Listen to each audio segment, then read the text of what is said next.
በስመ አብ ወወልድ ወመንፈስ ቅዱስ አሐዱ አምላክ አሜን። ዝርርብ አባ ጳውሊ ምስ ዲያብሎስ ነዛ ዓለም ካብ ዘይምንባር ናብ ምንባር ንዘምፀን ፍጥረታት ኩሉ ዝፈጠረን በአካል ሰለስተ ብመለኮት ሓደ ብዝኾነ ብእግዚአብሔር ስም ንጹህን ቅዱስን ናይ ዝኾነ ተጋዳሊ መነኮስ ካህን አባ ጳውሊ ኩሉ ጊዜ ንሰብ ዘዋግእ ብፍላይ ድማ ንኣዋልድ ንኣወዳትን ናብ ክፉእ ሓጢአትን ዳንስን ዝሙትን ብሓድነት ክኸዱ ዝገብር ምስ ሰይጣን ዝገበሮ ቃል ምልልስ እዚ እዩ። ናይ አባ ጳውሊ ጸሎቱን በረከቱን ናይ ፈጣሪና እግዚአብሔር ናይ ይቕረቱን ናይ ፍቕሩን ሓለዋ ምስ ኩላትና ህዝበ ክርስቲያን ይኹን አሜን። አባ ጳውሊ ንዲያብሎስ ገዚቶም መኸለዉ ብዙሕ ዘስሕተሉ ምስጢር ብዝርዝር ነጊርዎም እዩ። ኣነ ኸዓ ሃይቅ ቅዱስ አቡነ ኢየሱስ መዓ ዓድነት ገዳም ተዋስኦተ ቀሲስ አባ ጳውሊ ብዝብል ኣርእስቲ ዝሕተምዎ ናይ አባ ጳውሊ ምስጢር ዝሓዘት ብጣዕሚ ኣደናቂ ነገር ዝሓዘት መጽሓፍ ብቅዱስ አባ ጳውሊ ዝተመስረተ ብስም ሰይጣን ዝገበርዎ ቃል መጠየቕ ሒዝናልኩም ቀሪብና ኣለና። ብምቕዳም ግን ነጉርና ኸለዉ ብዙሕ ጊዜ እኳ እንተሰምዓናዮም አባ ጳውሊ ምስ ዝነጉርና ምስጢር ምእንቲ ዝተሰማምዐ ክኾኑ እስከ ነዘን ቀጺለን ዘለዋ ናይ መጽሓፍ ቅዱስ ጠቕስታት ጽቡቕ ጌርና ንርአየን።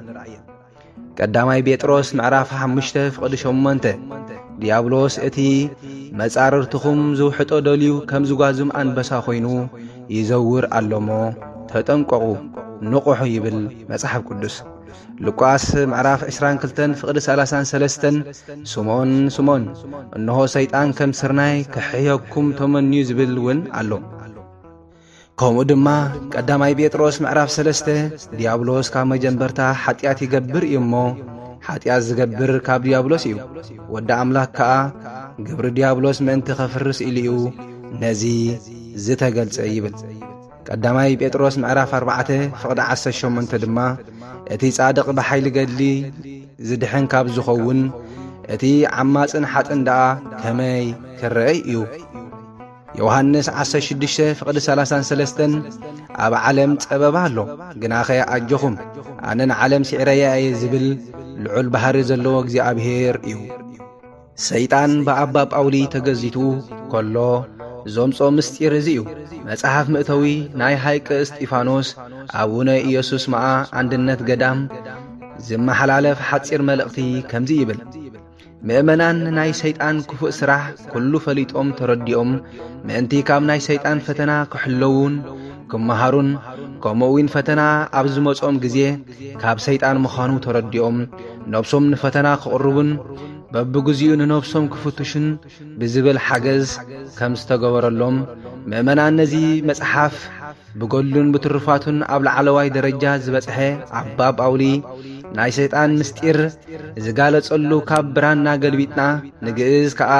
ናብ በብቋንቋኡ ተርጉምና ንምእመናን ብቐሊሉ ብዝርዳእ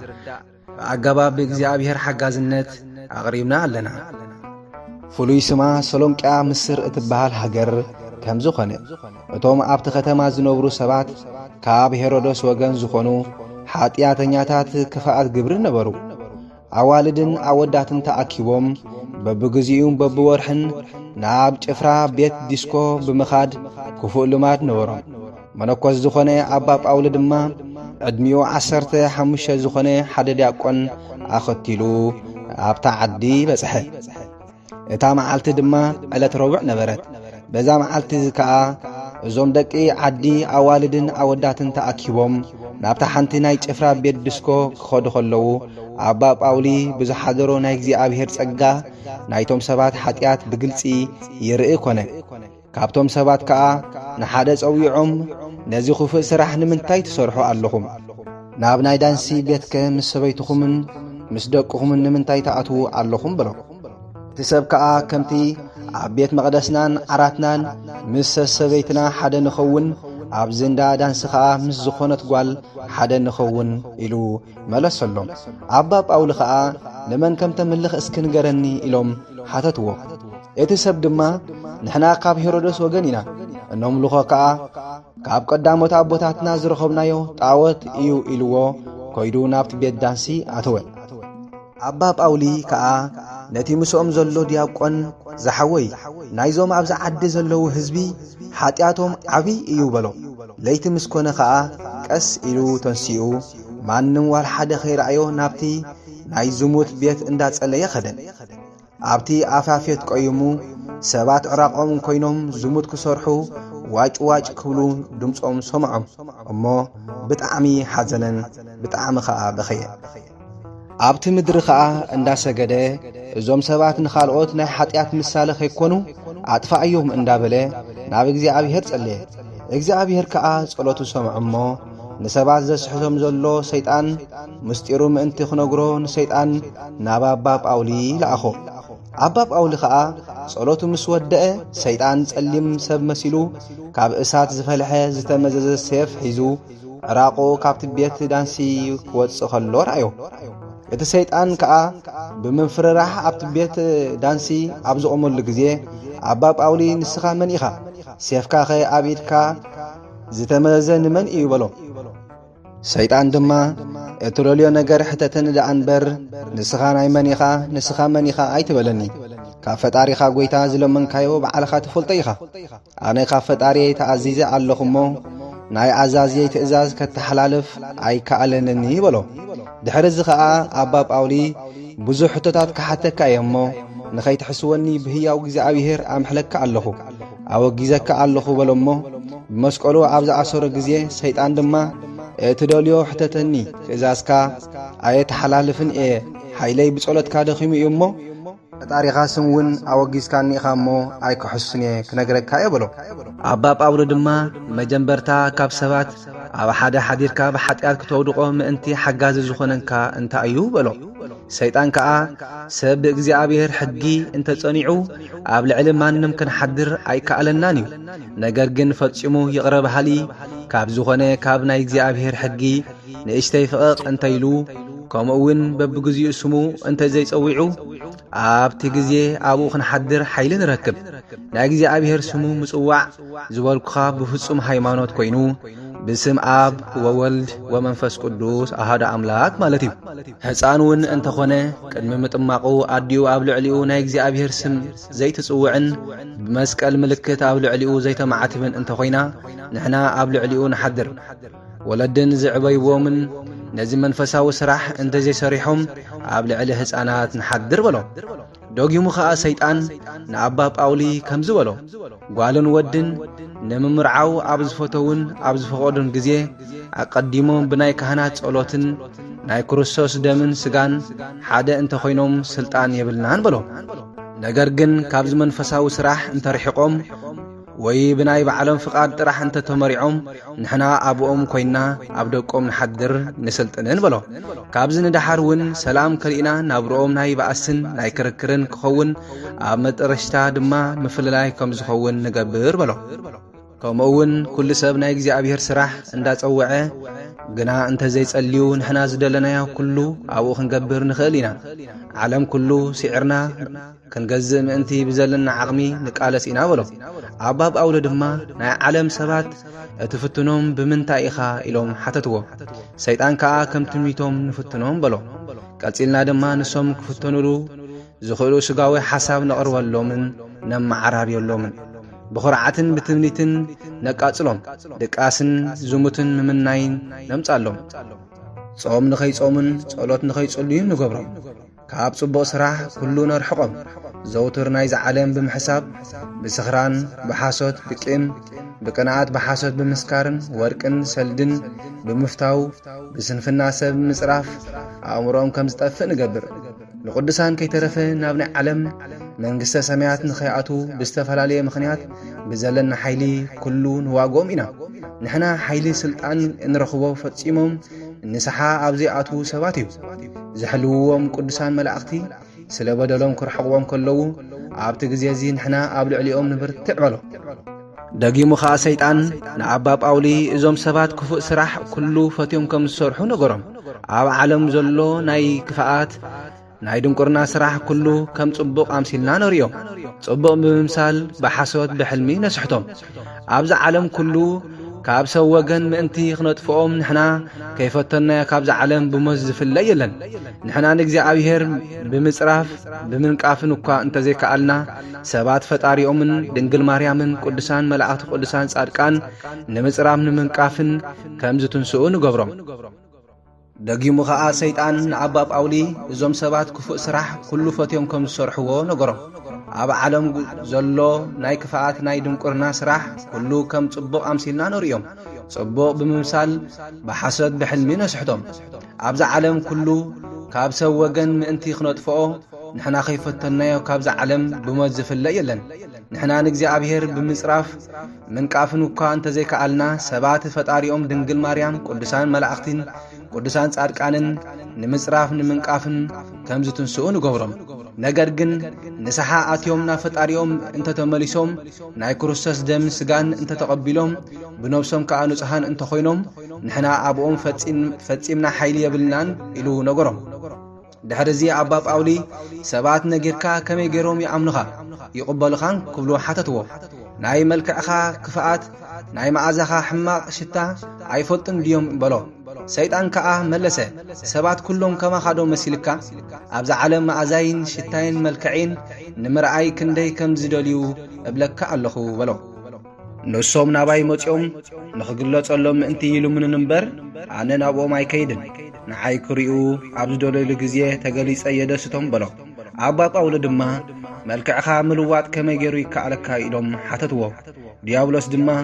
እዚ ዘደንቕ ኣይኮነን ሰይጣን ናብ ብርሃን መልአክ ምምሳል ይከኣል ኢሉ ጳውሎስ ዝተዛረበ ዶ ኣይሰማዕኻን ኢኻ ኢሉ መለሰሉ ኣባ ጳውሎ ከዓ ዘይትፈልጦ ምስጢር ምምሳል ከመይ ገይሩ ይከኣለካ እንተበሎ ዲያብሎስ ከዓ ዓለም ካብ ትፍጠር ግዜ ብዘበነ ብዙሓት ዝኣከብኮ ብዙሕ ፍርጠት ኣለኒ ኣብዚ ዓለም ዝፈልጦ ብዙሕ ጥበብ ኣለኒ ነገር ግን ናይ ክርስቶስ ሰብ ምዃን ጥራሕ ተሰዊርኒ እንበር በሎ ኣባ ጳውሎ ድማ ናይ ክርስቶስ ሰብ ምዃን ስለምንታይ ተሰዊርካ እንተበልዎ ዲያብሎስ ከዓ ካባይ ዝተሰወረሉ ምኽንያት ኣይፈልጦን እንተዝፈልጦ እንተዝኸውን ነይረስ ጽቡቕን ሕማቕን ፈልዮም ዘይፈልጡ እልፊ ህፃናት ኣብ ሄሮዶስ ሓዲረ ኣይምቐተልክዎምን ነይረ በሎ ኣባ ጳውሎ ከዓ ክርስቶስ ብሓቂ ኣምላኽ ምዃኑ ዝፈለጥካሉ መዓስ እዩ ክብል ሓተቶ ኣብ ልዕሊ መስቀል ተሰቒሉ ሓይለይ ስጋብ ዝደክም ክርስቶስ ኣምላኽ ምዃኑ ኣይፈለጥክዎን ነይረ በሎ ኣባ ጳውሎ ድማ ደጊሞም ንሰብ ብምስሓትካ እንታይ ትጠቅም ኢሎም ሓተትዎ ደጊሞም ከዓ ካልኣይ ሓተትዎ ዲያብሎስ ከዓ ክምልስ ከሎ ናተይ ጠቕምስ ደቂ ሰባት ካብ ናይ ዘለዓለም ርስቲ ብምጥፋእ ኣብ ገሃንም እሳት ብምቕጻል እዩ በሎ ኣባ ጳውሎ ድማ ናይ ብሓቅስ ገሃንም ዝበሃል ሓደ ቦታ ዶ ኣለዩ ኢሉ ሓተቶም ዲያብሎስ ከዓ እወሎ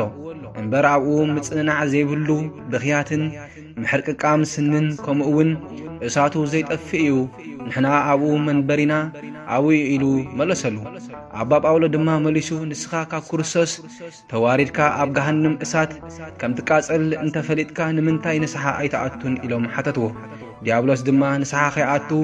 ዝጠዓሲ ልቢ የብለይን በሎ ኣባ ጳውሎ ከዓ እግዚአብሔር መሓርን ይቕረ በሃልን እዩ እሞ እንተለሚንካዮ ይቕረ ክብለልካ እዩ ኢሉ መለሰሉ ዲያብሎስ ድማ ነዚ ስራሕ ዕድል ዝፍትን የብለይን ክብል መለሰሉ ድሕሪዚ ኣባ ጳውሊ ንሰብ ብምትሓት እትረኣይዎም ብክንደይ ኣምሳል እዩ ኢሉ ሓተቶ ዲያብሎስ ከምዚ ኢሉ መለሰሉ ሰባት ንምስሓት ንሕና ብንደልዮ መልክዕ ተመን ጓል መንእሰይ ሽማግለ ወኻርያ ህበይ ካልእ መሲልና ክንረአ ንኽእል ኢና ካባና ሓደና ብድንግል ማርያም ብወዳ ምስሊ ብርሃንን መልክዕን ብናይ ዝቐደሙ ቅዱሳን ኣምሳል እንተኾነ ሰብ ዝደልዮ ኩሉ መሲልና ንረአ ኢና በሎ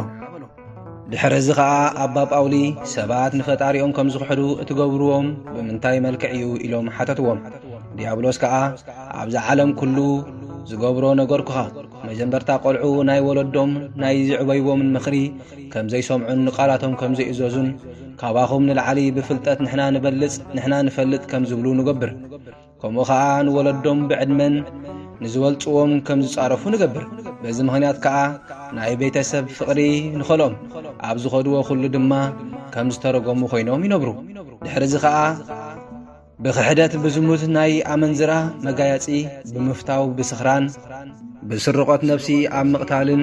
ፈጺሞም ከም ዝወድቁ ንገብሮም መጠረሽታ ኸዓ ተስፋ ቆሪጾም ኣእምሮኦም ስሒቶም ቁጥሪ ዘይብሉ ሓጢኣት ከም ዝሰርሑ ንገብር በሎ ደጊሞም ከዓ ኣባ ጳውሊ ንስኻትኩም መሳሓቲ ከም ዝኾንኩም ብምንታይ ትፍለጡ መጠረሽታኹም ከመይ እዩ በሎም ዲያብሎስ ከዓ ከማኻ ዝበለ ንጹህ ዝኾነ ኩሉ ብስራሕ ይፈልጠኒ እዩ እምበር ሓጢኣተኛታት ግን ሽታ ይፈልዮም ክፈልጡኒ ኣይክእሉን ብቑሩብ ሕያወት እምበር ብኹሎም ኣይፍለጥን ብናይ መጠረሽታይ ስራሕና ግን ንፍለጥ ኢና በሎ ኣባ ጳውሊ ከዓ ብዕድመ ንዝኣረጉ ዘመኖም ንዝቐረቡን ስግኦም ንዝደኸሙ ሽማግለታት ብምንታይ ትፍትንዎም ኢሎም ሓተትዎም ዲያብሎስ ድማ ንሕና ኣብ ሽማግለታት ብዙሕ ምኽንያት ንረክብ ኢና ስንፍና ነምፃሎም ጾምን ጸሎትን ንኸልኦም ገበኖም ክሳብ ዝረግሙን ንነብሶም ክሳብ ዘጥፍኡ ዘብጽሕ ጥርጣረን ነምፃሎም ክፉእ ሓሳብን ፍትወት ገንዘብን ሰላም ምስኣንን ተስፋ ምቑራፅን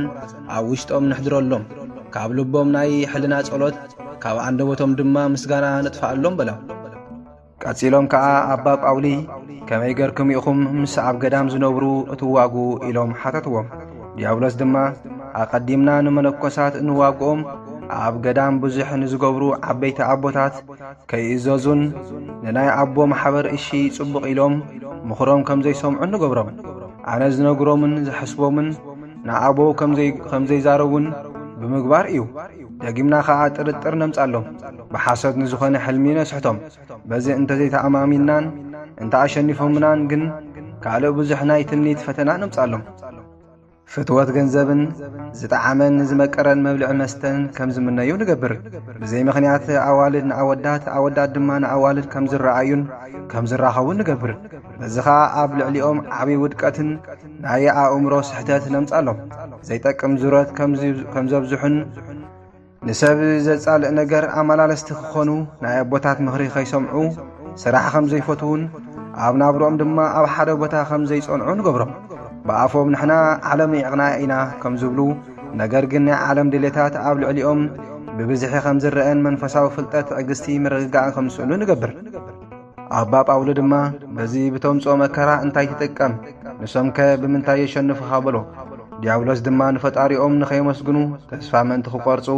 ካብ ናይ ዘለዓለም ህይወት ክነጥፍኦም ንፈቱ እምበር ንረኽቦስ ሓንቲ ዝጠቅም የብልናን ብምንታይ የሸንፉኻ ከም ዝበልካኒ ድማ ብተኣዛዝነት ብትዕግስትን ብጾምን ጸሎትን ካብ ቂም በቐል ንጹህ ብዝኾነ ልቦና ብዘይምፍላይ ኣሕዋቶም ብፍጹም ምፍታው ምዝ ኩሉ ድማ ትሕትና ካብ መንፈሳዊ ስርሖም ብፍጹም ሃይማኖት ትሕትና እንተሒዞም የሸንፉና እዮም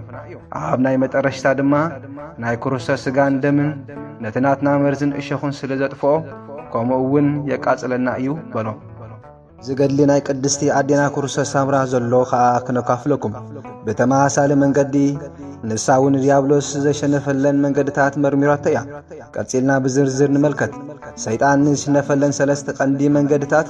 ንቅድስቲ ክርስቶስ ሳምራ ከም ዝነገራ ካብ ዕለታት ሓደ መዓልቲ ኣዴና ክርስቶስ ሳምራ ዕለት ሞታ እንዳሓሰበት ኣብ ውሽጢ ጣና ባሕሪ ቆይማ እንዳበኸየት ክትጽሊ ኸላ ዲያብሎስ ሊቀ ጳጳስ ተመሲሉ ብጣዕሚ ኣደናቕን ግሩምን ብዝኾነ ኣረኣያ ናብኣ መፀ ንሳ ድማ ክሰግደሉ ደልየት ምኽንያቱ ካብ ሓዘና ምእንቲ ከራጋኣ ሓደ ካብ ቅዱሳን ናብኣ ዝመፀ ስለ ዝመሰላ ነገር ግን ናይ መላእኽቲ ሓለቓ ቅዱስ ሚካኤል ፈጢኑ መፂኡ እዚ ሰይጣን እምበር ጳጳስ ወይ ሓደ ካብቶም ቅዱሳን ኣይኮነን እሞ ኣይትስገዲ ይበላ ደጊሙ ድማ ቅዱስ ሚካኤል ሕጂ እውን ከም ልማድ ክኸይድ እሞ ሕተትዮ መን ከም ዝኾነ ክነግረኪ ይበላ በዚ ግዜ እዚ ናብኡ ኸደት እሞ ምእንቲ ክሰግደልካ ንስኻ መን ኢኻ ስምካኸ መን ትበሃል ክትብል ሓተተቶ ንሱ ድማ ናይ መላእኽቲ ሓለቓ ቅዱስ ሚካኤል እየ